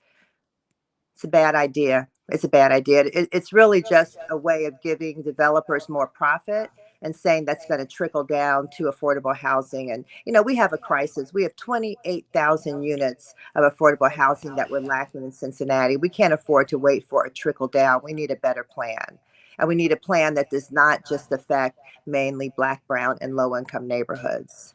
Right. So the other side, some people are saying the exact opposite, Jan-Michelle. They're saying that the density limits in zoning are making houses prices go up and contribute to racial and economic segregation. And you're saying it does the exact opposite. And to my mind, yeah. Well, I was going to say, to my mind, if I'm a developer, right, I want to make as much money as possible per my investment, right? So if currently I've got a property that has been zoned for 4 units and you allow me to now zone it for 8, well, I'm going to charge the same as I was for 4 for 8 so I can maximize my prices. That just makes sense to me. Of course you are. And that's just what's going to happen. So let me say this about density and segregation. So there are studies that show when you have that, density limitations are part of the reason that we have segregation. And that's true. I mean, it's kind of like modern day redlining in some cases. Some studies have shown that. So what other cities have done, for example, Minneapolis, is they have allowed multifamilies in their single family zoning. They have reformed single family zoning. That's the big difference here. This ordinance does not touch single family zoning. So you're not doing anything about segregation if you're just increasing density in already dense neighborhoods. And you're not touching, let me say it again, 77% of Cincinnati that is zoned single family. So why isn't it zoned for single family? And is it possible to include that into the ordinance at this point? That would be a whole different ordinance. So if you look at places like Minneapolis, Seattle, Portland, all of those cities are reforming single family zoning. For example, Minneapolis just took out single family zoning. They're like, no, you can have single families, you can have duplexes, you can have triplexes, you can have accessory dwelling units. All those are good. And so it would be great if we came back with an ordinance that said, let's look at single family zoning, with the consent of neighborhoods. Neighborhoods need to pitch in on this and say there are certain areas where we can allow duplexes and triplexes because those are more affordable. If you're living in one unit and you're renting out the other 1 or 2 units, it makes it more affordable for people who can't afford just a single family zone, just a single family house in those single family zones like say Hyde Park. But that's not what this ordinance does. That's a whole nother conversation. What needs to happen is this ordinance needs to be voted down, and then we need to bring people to the table who can come up with something that really works, something that's actually pro-community, pro-affordable housing, and not just telling developers you can make a huge profit and please let some trickle down to us. No, that's not it. That's not going to work. Is there anything in the ordinance that would stipulate that developers have to incorporate affordable housing in their newly zoned properties? No, there is no. I want to say there's none, no, zero. There's no affordable housing in this ordinance. There is no affordable housing in this ordinance. Nothing. There's nothing in it that requires it, that mandates it, that even incentivizes it. Nothing. What it says is that we're going to let you have density, we're going to waive density so you can make a bigger profit. As you said, you take your 4 unit, you make it an 8 unit, charge higher rents because when you have development, rents go up. That's what happens. And if you want to include affordable housing, that's great. Now you can because you're making more of a profit. If you don't want to afford it, well, okay, if you don't want to include it, even though you can't afford to, it's okay. You still get the same perks. So, you choose, include it or not, totally up to you. There's nothing in it that requires it, mandates it, incentivizes. It should be an incentive to say and that's what a lot of cities do. If you include a certain percentage of affordable housing, then we're going to lift the density requirements so that you can afford to include affordable housing. It makes it more affordable. I mean, this ordinance does nothing. Now, we have other things that we hope will help affordable housing. So that have nothing to do with this ordinance. One, we do have a streamlined process for the low income housing tax credits. That's going to be a help. We also have an affordable housing trust fund, and we're getting a housing advisory board that's going to give suggestions for how we can increase affordable housing. This density ordinance goes in the wrong direction. This is in the wrong direction. We need to not get rid of it. We don't have it. We need to make sure we don't get it. And it's, and Nathan, let me say it's left over from the previous administration that was very pro-development and, not casting any shade, but this comes out of that mentality. Let's just give developers everything. And, we hope it trickles down and helps the rest of us. Well, it hasn't. I mean, and let me just say, housing stock has gone up in Cincinnati and Hamilton County. I mean, in the last 10 years, we've had more housing. We've also had big increases in rent. Like in places like Pendleton and the West End, we've had 25% increases in rent. And please take a look at Madisonville. All that development has made Madisonville one of the highest rent areas in the city. I mean, when I Really? was growing up, Madisonville is where teachers lived. You know, my mom, who was a teacher in CPS, had a ton of friends in Madisonville. All her teacher friends lived in Madisonville. It was workforce housing. It's not like that now. Really high rent that people in the workforce can no longer afford. Huh. You know, more I thought about it over the last week or so, just kind of doing my own research, and I'm far from an expert. There's people out there that got way more insight and background on this to me, but just looking at it logically, it seems to me that it would make the property more valuable, period. Right? Like if I got a 4-unit property and I know that the potential is 8 units, well, it's more valuable, which means I'm going for market rate. If there's nothing it seems like it's very aspirational, but not intentional. Right? And like you said, this trickle down from developers hoping they do the right thing. I mean, where has that ever worked? I haven't seen that work in the city anywhere. Yeah, it doesn't work. And, you know, we have a crisis, and we made a commitment to the people of Cincinnati that we're going to really work on affordable housing, and to start out with an ordinance that says you don't have to include affordable housing doesn't make any sense to me. It's going back on our promise. Yeah. So what's if it's not about, if the crisis is affordable housing and everybody agrees with it, then where is the energy behind this? Why is this even being considered right now if it doesn't address the issue that everybody says is the major thing, which is the lack of affordable housing units? Yeah, that's a good question. That's a good question, Nathan. I'll ask Liz. She's supposed to come on here in 5 minutes. Yeah, Maybe she'll have an answer for me. I'm just searching for answers. Psychoanalyze that one. So what would you want? All I know is this one is not going to work. This is not good for us. You just don't go into dense neighborhoods and make them denser and just say, you know, you don't have to include any affordable housing in exchange for that. That doesn't make any sense. And you're also ignoring 77% of the city that's single family zone and saying, hey, you know, we're not going to touch you guys. We're not going to touch single family zoning. Other cities that are tackling this density issue are also reforming the single family zones. Would that not with high rises, but with things that are still in character with the community? And those, you know, triplexes and duplexes also raise property values. Right. But it also increases affordability. Would this ordinance be more palatable for you if it included single family homes or single family units? Well, that would make it a whole different ordinance. Yeah, okay. that would change it. Yeah, because what this ordinance says is we're going to take dense areas and make them denser. So you know, so really we need to get rid of this and come to the drawing board with, you know, as you pointed out, experts who really know what they're doing, people from home, from LISC, you know, legal aid, lots of folks who do a lot of housing, to say, here's what we can do. We can, you know, we can help developers. We're not trying to hurt developers. We need developers, but we can also make it so that affordable housing is included, and so that people are not put out of their homes. Let me just quick story, and you guys saw this on social media. I think Cam put it out there, Cam Hardy, because this was a friend of his, but she came to, called our office and said, you know, my rent was, you know, $625. She lives in a 2-bedroom in Avondale, and she got a letter on February 23rd saying on April 1st, it's going to be $1,025. She has like a $400 rent increase. And, you know, and she's not the only one. You know, rents are going up. You know, development is happening. Rents are going up. We need to have affordable housing in place so that people are not displaced out of their communities. And this ordinance does not do that. It's a bad idea. And, you know, NAACP came out against it. As I said, there's a letter from Invest in Neighborhoods. It has 102 people from all over the place, Avondale, Mount Auburn, Clifton, you know, across the board, who signed it. Representing about 31 neighborhoods.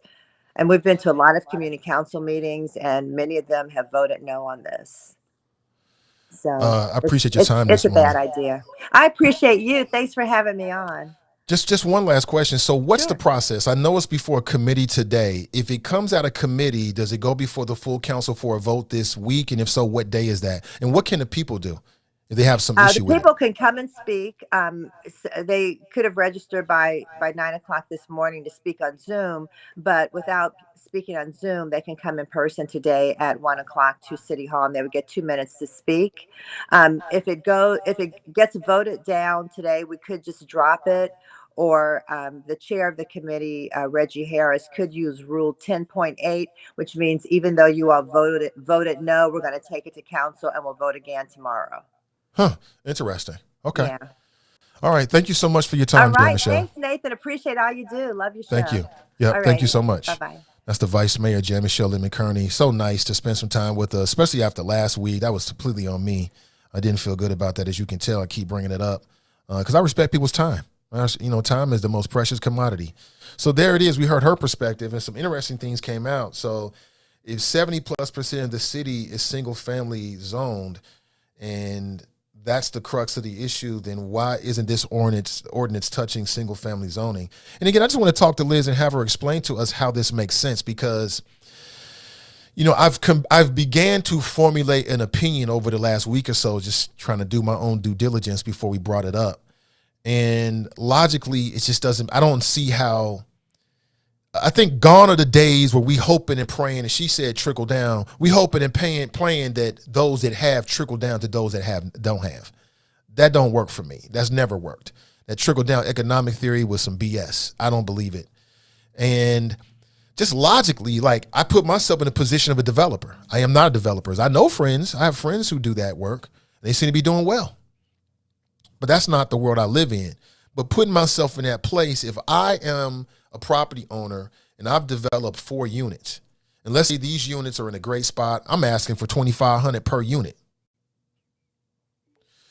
Well, if I'm able to increase the amount via a zoning change to, let's say, 6 or 8 units, why wouldn't I ask for the same market rate?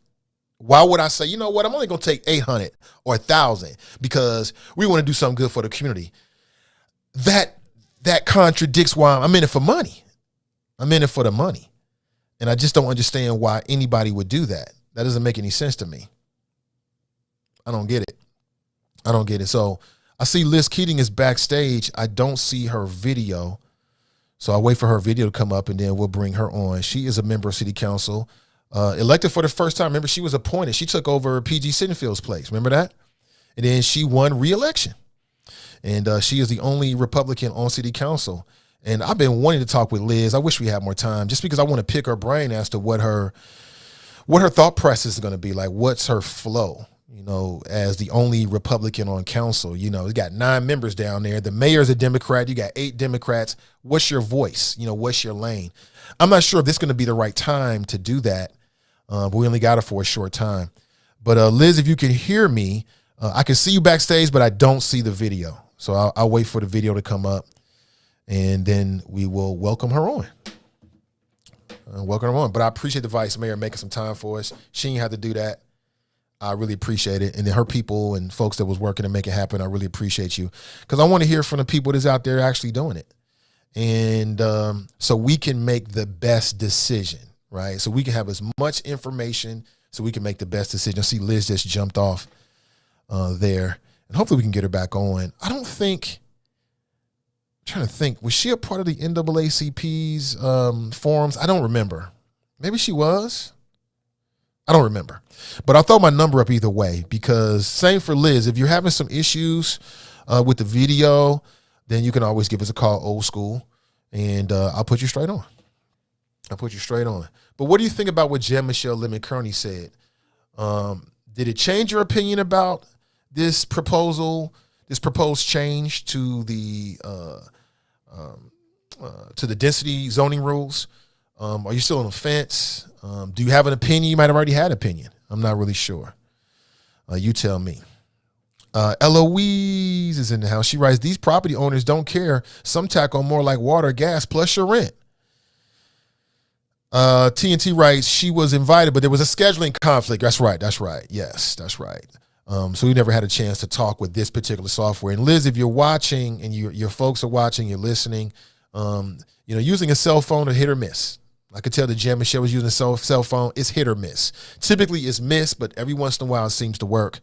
And if you really having some issues with the video, I don't want to waste a lot of time. You can always give us a call here at 513-873-7134. Matter of fact, let me reach out to her just to make sure.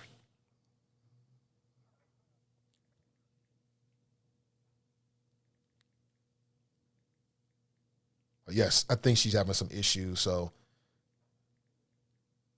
yes, I think she might just give us a call here. Because see, I just got a text message from her saying that she was having some issues with the video. So maybe we'll just go audio, which is fine. Which is fine with me. Good morning. Welcome to the show. Hey, Liz, how are you? I'm doing well. You sound kind of far away. You on speaker?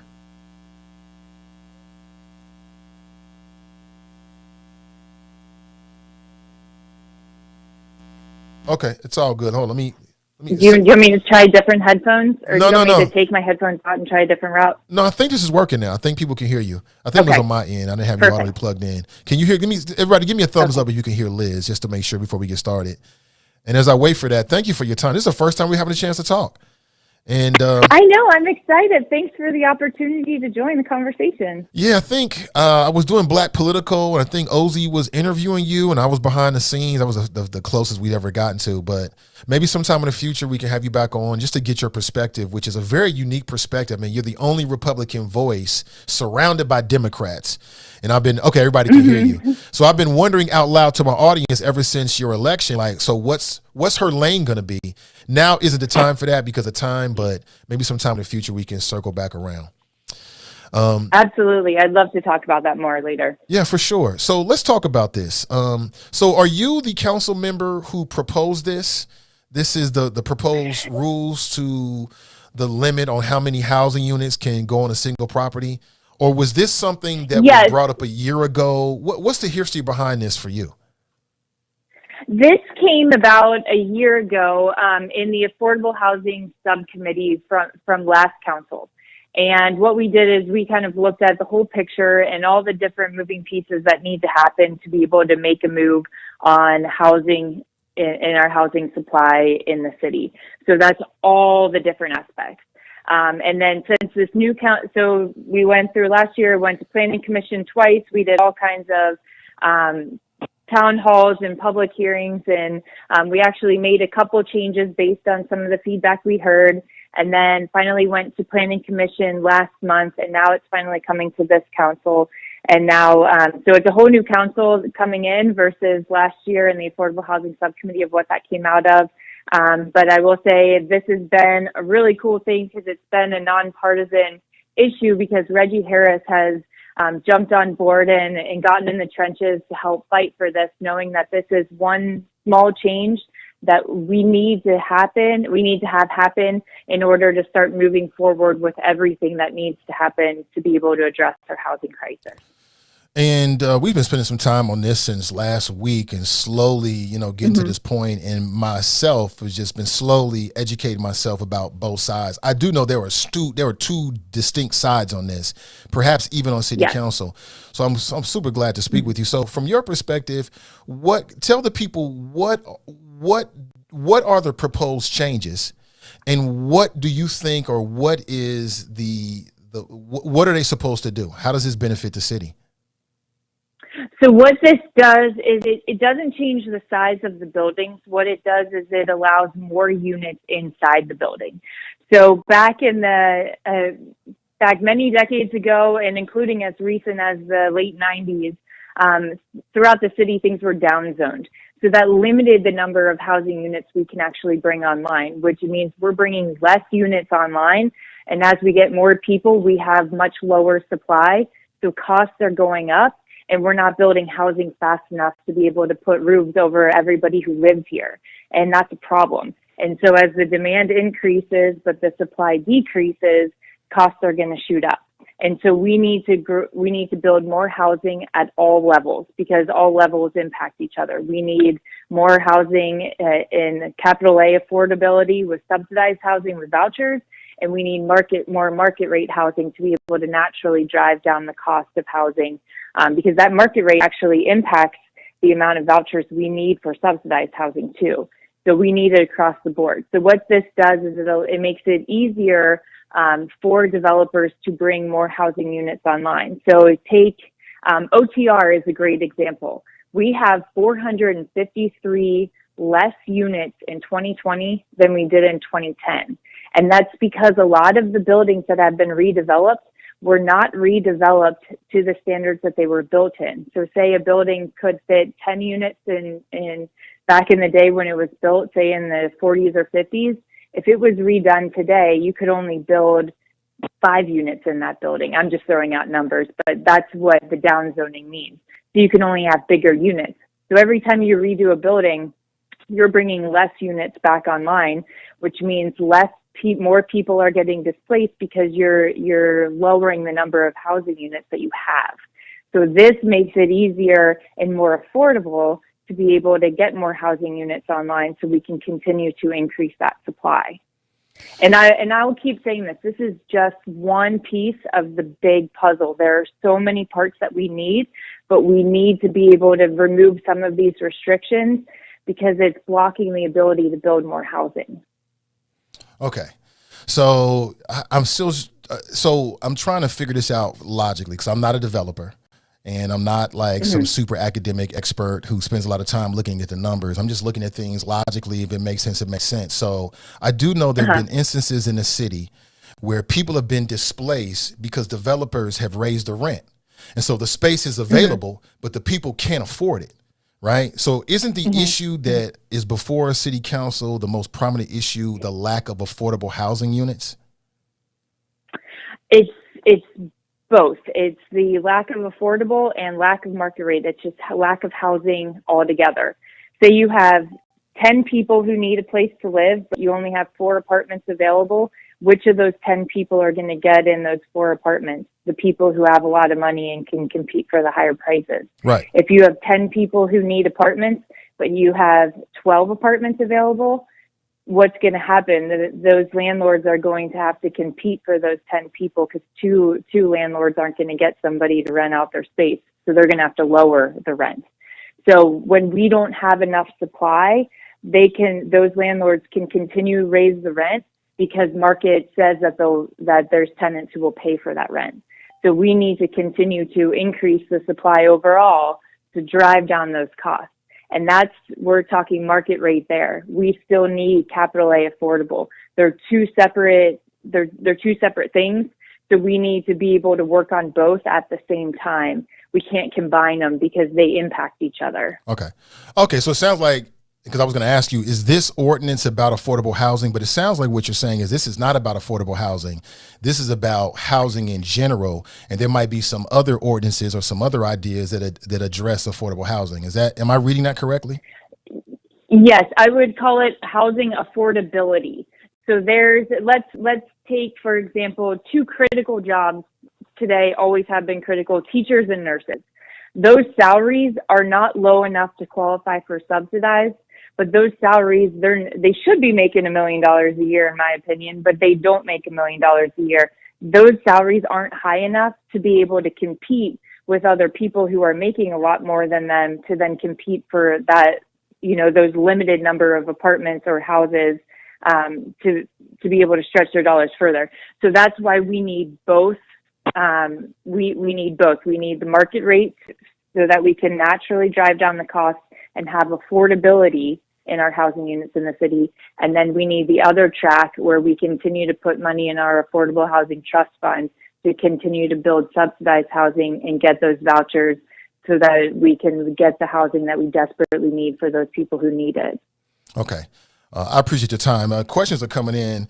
We had Jan-Michelle Lemon Kearney on right before you, and she made a point, and tell me if this is true. She said that 70+% of the city is zoned for single families, but yet this ordinance doesn't touch single families at all. And so how effective could it really be? So we have to go step by step by step. That is something that I believe we are going to be looking at next, and looking at all the zoning that's going to be along all public transit lines, because there are so many areas of this city that have multifamily units, that have the 2-family, 3-family, 4-family, and apartment buildings on those main routes along those main public transit lines that were downzoned to single family. So that is another step that we need to change, because we want those public transit lines to have much more density. This is starting with where we are already zoned in multifamily to be able to allow more units in there. So if you look at where how I was explaining with OTR of how it's been downzoned and there's only a certain number of units you can put in a building. A lot of those buildings that were built can't be rebuilt to what they were originally built on. So we lose units every single time. So this is one first step to now be able to bring those units back online to how they were originally built and the number of units that we originally had. Next steps are going to be touching so many other aspects of this whole puzzle so that we can actually make a big difference. If this is the only ordinance that passes, we are not going to get anywhere in this housing crisis. This is one small piece of the puzzle, but it's a step that has to happen to be able to continue to move forward with everything else. Yeah, but why not include single family units with the first step? And also, why not include some type of stipulation where, hey, listen, developers, because this seems to me to be, if I'm a developer, I love this idea because I'm going to make more money. I'm going to make more money. I mean, it's going to up my property values as soon as it passes because I can potentially make more money. Why not incorporate stipulations where, hey, look, developers, we're opening up the doors for you. You're going to make more money, but let's make sure we have affordable housing units so we can multitask, right? We can do multiple things with each step. Why not incorporate those type of ideas, those things into it right now? Wouldn't it make it more attractive and make it more effective? It would make it more effective. But things like that don't change overnight. Like this small change has taken a year to happen. We need to be moving forward with all these different aspects all at the same time because it's going to take years and years to be able to implement and actually start to see results. And that's why we decided to start small. And so if you look at who this really is going to impact, this is going to impact your small developers who are trying to bring your 2, 3, 4 family units online. The big developers who can do the massive apartment complexes, they can already afford to spend 6 months or a year going through all the channels to get all the variances approved. They can afford all those attorney fees and consulting fees. They can already do it. Those smaller developers who are just getting into this and want to bring in, like your mom and pops, who want to bring in those smaller 2-family, 3-family, 4-family units, which actually end up, as the data shows, helps with pathway to home ownership when you have a 2-family and can offset your mortgage with somebody else living on the other side.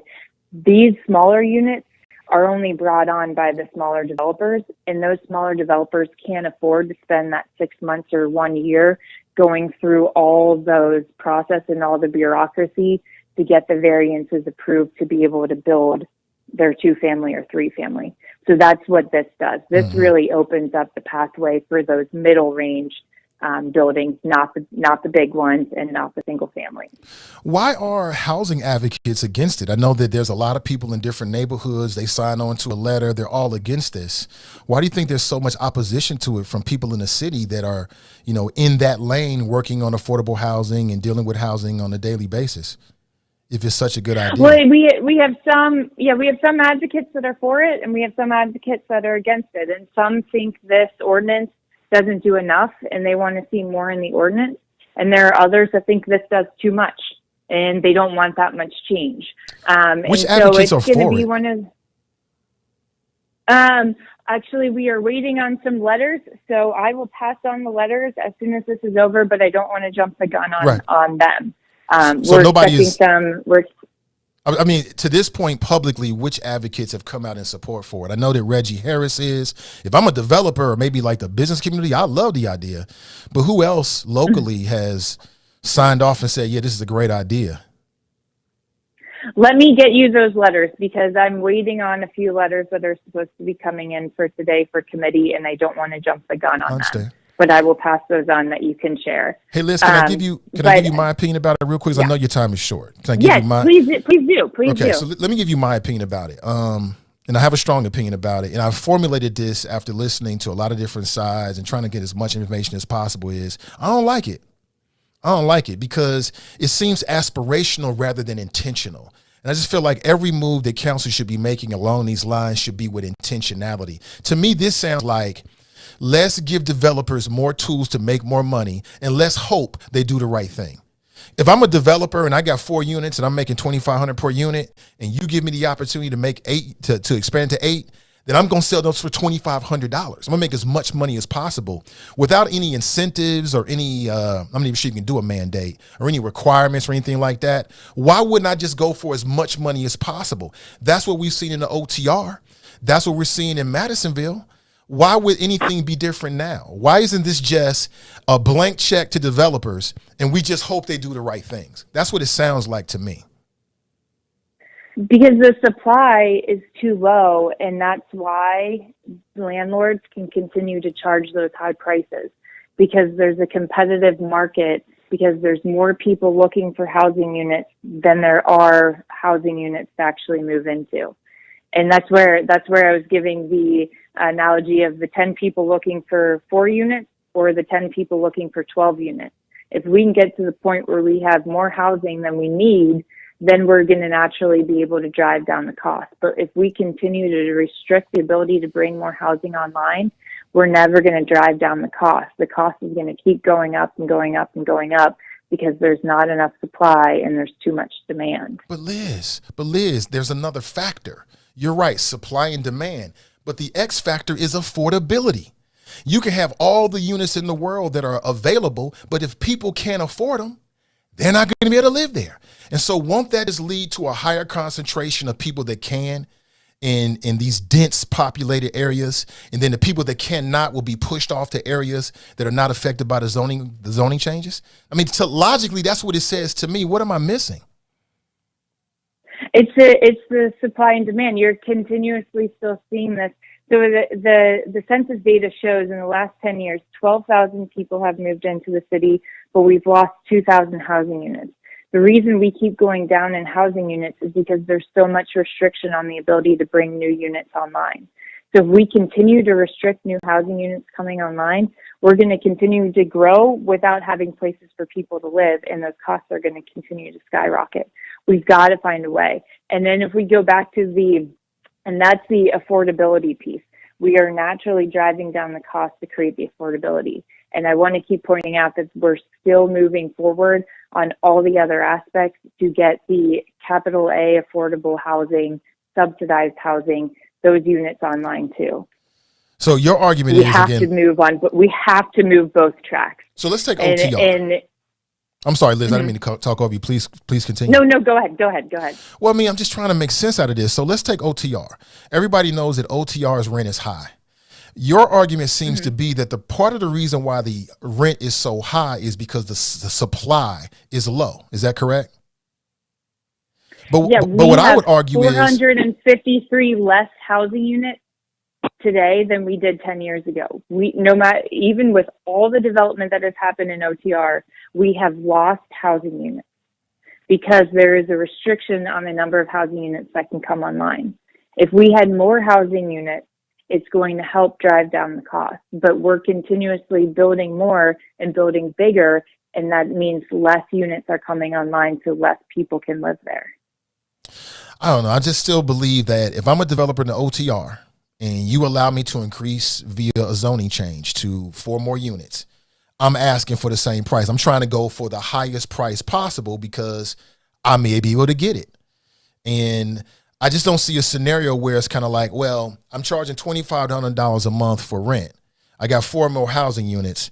I'm going to charge only $1,000 for one of them because it doesn't make any sense to me. I'm trying to make as much money as possible. Until the market changes and we have enough housing units, then the landlords can't demand that kind of price. But they can right now because there's not enough out there and there's people who are willing to pay it. If you get to the point where people aren't willing to pay it because they can find something cheaper because there's actually competition, then you're going to drive down the cost. Are there any places in Ohio now, there's no competition. Are there any places in Ohio or around the country where they've put a similar type of proposal in place and it's actually worked the way you're talking about right now? Because I looked for it and I couldn't find it. There's nothing that you can compare apples to apples because our Cincinnati zoning is so unique compared to other cities. And we have all kinds of different overlays because we have so many hills, we have so many historic districts.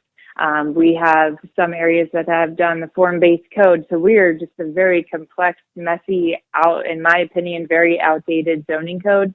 And so these are small steps to be able to get to the bigger changes that we need. So we've seen many cities work on density and lift the density limits, but in the exact way that we're doing it is very different because we have a very different zoning code. And we've got to be able to make these zoning changes, or we're never going to be able to bring these housing units online.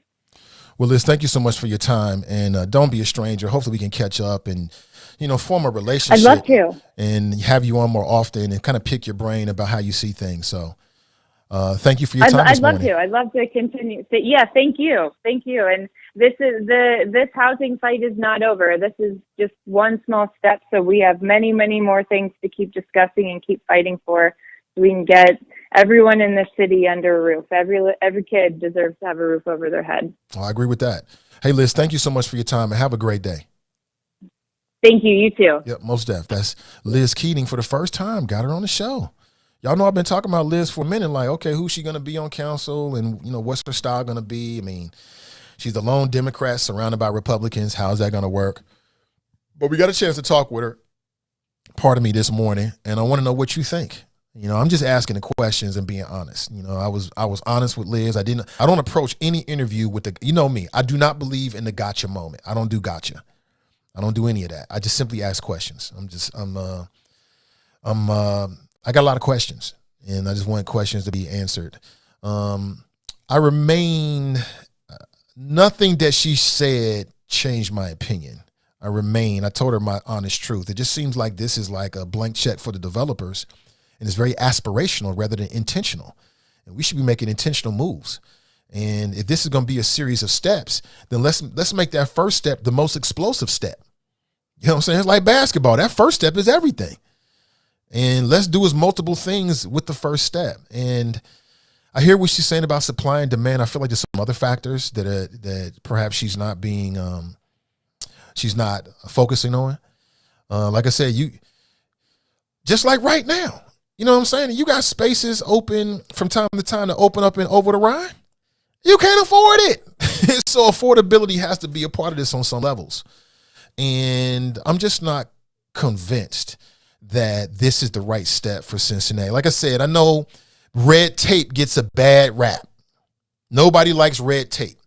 But red tape has a purpose, right? There's a purpose for that red tape. It's a cautionary kind of thing, like pump the brakes so we can fully, vet as to whether this is the right move to make.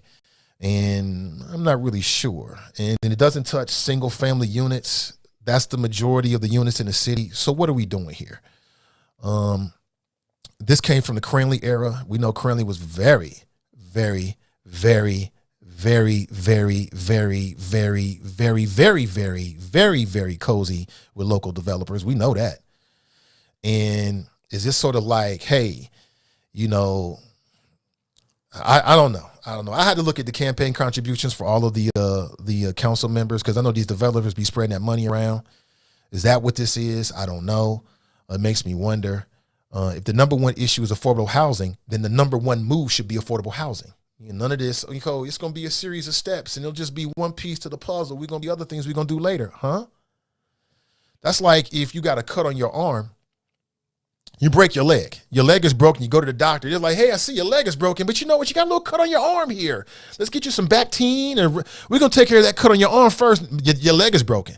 We'll do with your leg being broken later. That doesn't make sense to me. But I fully admit, I am no expert on this. I'm in the same place everybody else, just asking a lot of questions. Something about it is not something, but a lot of what she had to say. I asked her about the advocates. There were no advocates that she was able to articulate to us. Again, I get it. She wants to wait and see, but until you wait and see, you don't really have any advocates that support you then. As I understand it, there's an overwhelming majority or overwhelming a lot of people who are standing up against this in opposition, including people in some of these neighborhoods that will be directly affected by it. So, you heard it here first. Again, scheduled to speak. I haven't confirmed it. Perhaps we'll speak with Reggie Harris tomorrow, get his sense, because he's a Democrat. So why is he jumping on this? We'll get a sense of what he has to say. And maybe we'll see what happens. As Jan-Michelle said, if it leaves committee today, no matter what happens, she said the committee chair could bring it to the full council tomorrow. So we'll have to wait and see, just how just how important this is to Reggie Harris and council. We'll find out. But what did you think? What did you think? TC writes, I can't. She is roundabout. She wasn't ready for this convo. TNT writes, what are you even proposing is not even a guarantee to lower prices. It's all BS. Sister Iris writes, the ordinance still requires development projects to abide by the same zoning requirements previously allowed by the site size of the project. Is this true? I missed that. Brent writes, Liz Keating act like Cincinnati doesn't experience the same issues as other cities. She is so full of it. I want to give her, again, I'm not going to make any assumptions. I want to hear what people have to say. Sister V writes, developers aren't going to price themselves out of business if agreements and rent controls aren't part of this. It's BS.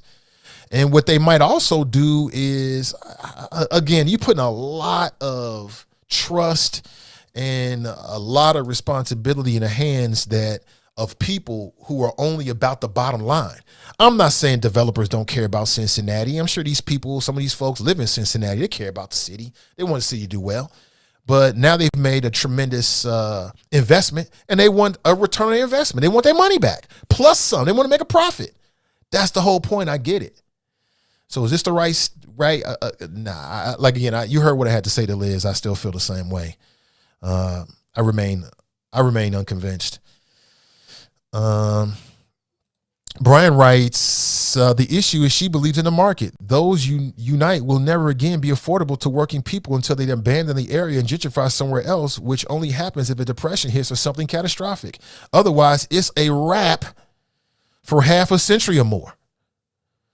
Jared writes, her premise is flawed from the jump. This may have a small impact for upper middle class single renters, and for everyone else, it's circle back later. Right. Exactly. Yes, exactly. Alandis, hey, good morning to you, Alandis. How you doing? Hope you're doing well. She writes, New York, but they have a perimeters of what can be charged in rent. Yeah, a lot of people saying rent control. Ooh, you're really going to piss the developers off then. Can you even do rent control in Cincinnati? I mean, you got all these pre-exemptions that I've been learning about more and more that come from Columbus that basically tie the hands of city councils across the state. Right. In some cases, they can't do nothing about it. Remember what happened with those the bump stocks for assault weapons? Remember that? City council passed it. And then they was like, nah, the court was like, nah, I can't do that because boom, you got a pre-exemption from the state. Mika writes, sounds like we're going to have a problem with Reggie Harris too.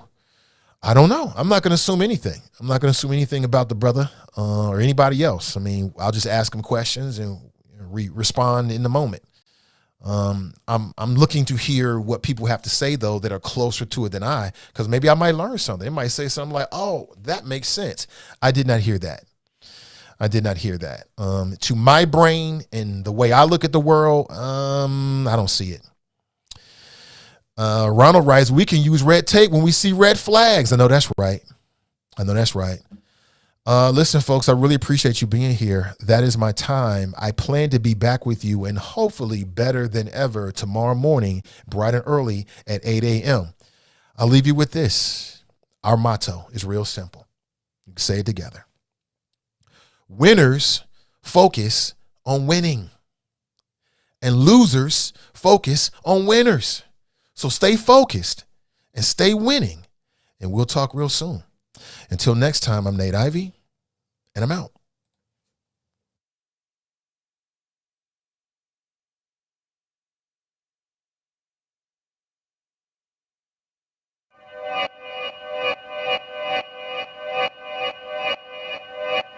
Yeah, talking to my mirror like I love you so much. Curving on my critics like I heard you, so what? You can't kill my confidence, I think I'm the man. Tally all the I ever gave on my head. Lately I've been living like I can't take a loss. They ain't wanna help me, that's what made me a boss. You can't kill my confidence, I think I'm the man. We don't give a that's what they don't understand. I'm back again like flu season. I broke records while loose leafing. I'm coming down my roof, leaving. Don't give a I don't care. Did the by my lonesome. No wonder now I'm on one. No shortcuts on that long run. All I really want is my share. Get on my God, on my told him it's nothing. In the discussion, all them feelings I throw all my pain on percussion. It's disgusting. I hear them bragging about that they did and it do not move me, not in the least. They ain't been show mo, showboat, rowboat, wave ride. Cool shorty, too naughty, pool party, wet for the face ride. Annie up, penny down, hand me down, thrift store, old drip. New money, too funny, old shorty, talk about old. I'm on that